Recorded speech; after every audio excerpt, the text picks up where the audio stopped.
8ാം വാർഡിൽ മേലുകാവ് പഞ്ചായത്ത് 8ാം വാർഡിലെ സ്വതന്ത്ര സ്ഥാനാർത്ഥിയാണ്. കാറാണ് ചിഹ്നം. വാഹനങ്ങളിൽ നിന്ന് ആണ് തുടക്കം എല്ലാം. അതുകൊണ്ട് ചിഹ്നവും ഒരു വാഹനം ഇരിക്കട്ടെ എന്ന് വെച്ചു. എന്തായാലും ഭംഗിയായി പോകുന്നു. എന്ത് പറ്റി സ്ഥാനാർത്ഥിയാകാൻ? ഇടതുപക്ഷവും ആദ്യം UDFും അത് കഴിഞ്ഞ് LDFും ഭരണത്തിൽ മാറി മാറി വന്നപ്പം മുതൽ ഞങ്ങൾ ബസ്സുകാർക്കിട്ട് കൊടുക്കുന്നത് എല്ലാവർക്കും അറിയാം. ബസ്സുകാർക്ക് കൊടുക്കുന്ന നടപടിയും അതിൻ്റെ അകത്തെ ഉദ്യോഗസ്ഥരുടെ തേർവാഴ്ചയും ഇത് തന്നെയാണ് ഈ നാട്ടിലെ ഈ പഞ്ചായത്ത് ഇലക്ഷനിലും എന്നെ ഇതിലേക്ക് വലിച്ചഴിച്ചതാണ്. ഇപ്പോൾ ATP സർവീസ് ഒക്കെ നടക്കുന്നുണ്ടോ? ATP സർവീസ് നല്ല കൃത്യമായിട്ട് നടക്കുന്നുണ്ട്. എന്തായാലും ഇത് ഇങ്ങനെ ഒരു നിയമം ഇല്ല. അന്ന് ഇപ്പോഴും ഓർക്കുന്നുണ്ടല്ലോ, നമ്മുടെ അന്നത്തെ ഗതാഗത മന്ത്രി പറഞ്ഞാൽ ഇങ്ങനെ ഒരു നിയമം ഇല്ല, അത് കൊണ്ടുവന്നാൽ തന്നെ അത് ഞങ്ങളിവിടെ നടത്തിക്കില്ല. ഒരു കുഴപ്പമില്ലാതെ നടക്കുന്നുണ്ടല്ലോ.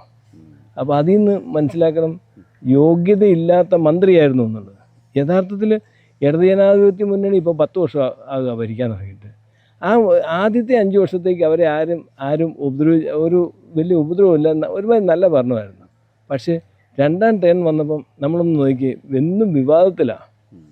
അതെന്തുകൊണ്ടാണ്? ഈ യോഗ്യതയില്ലാത്ത 2 മന്ത്രിമാർ, ഒന്ന് ആൻ്റണി രാജു, 2 ഗണേഷ് കുമാർ, ഇവർ 2 പേര് വന്നിട്ട് ഇവർ ഈ റോഡിൽ കാണിച്ച വേപ്പടികളെല്ലാം ജനത്തിൻ്റെ നേരെയായിരുന്നു. നമ്മൾ LDFിനെ അടച്ച് കുറ്റം പറയണ്ട. UDF സർക്കാർ ചെയ്തു വെച്ചതിൻ്റെ ബാക്കി ഫലമാണ് LDF സർക്കാർ കൊണ്ടുപോയിട്ടുള്ളൂ. അല്ലാതെ LDF സർക്കാർ ഉണ്ടാക്കിയ നിയമമൊന്നുമല്ല. UDF സർക്കാർ, UDFിൻ്റെ മന്ത്രിമാർ ഉണ്ടാക്കി വെച്ച കോലാഹലം അത് തുടർന്ന് ഇവർ കൊണ്ടുപോകുന്നുള്ളേ ഉള്ളൂ. അത് കുറച്ച് ഉദ്യോഗസ്ഥരുടെ കയ്യിലിരിപ്പും അവരുടെ വരുമാന മാർഗമാക്കി വെച്ചേക്കുന്നത് മാത്രം. ഞാൻ പറഞ്ഞ കാര്യങ്ങൾ ജനങ്ങൾ ഏറ്റെടുത്താൽ ഞാനിവിടെ മെമ്പറാണ്. ഇപ്പം മേലുകാവ് പഞ്ചായത്തിൽ തന്നെ ഉദ്യോഗസ്ഥരും ഇവരും കൂടെ ചേർന്ന് നടത്തിയിരിക്കുന്ന പല അഴിമതികളും ഞാൻ പുറത്ത് കൊണ്ടുവന്നിരിക്കും.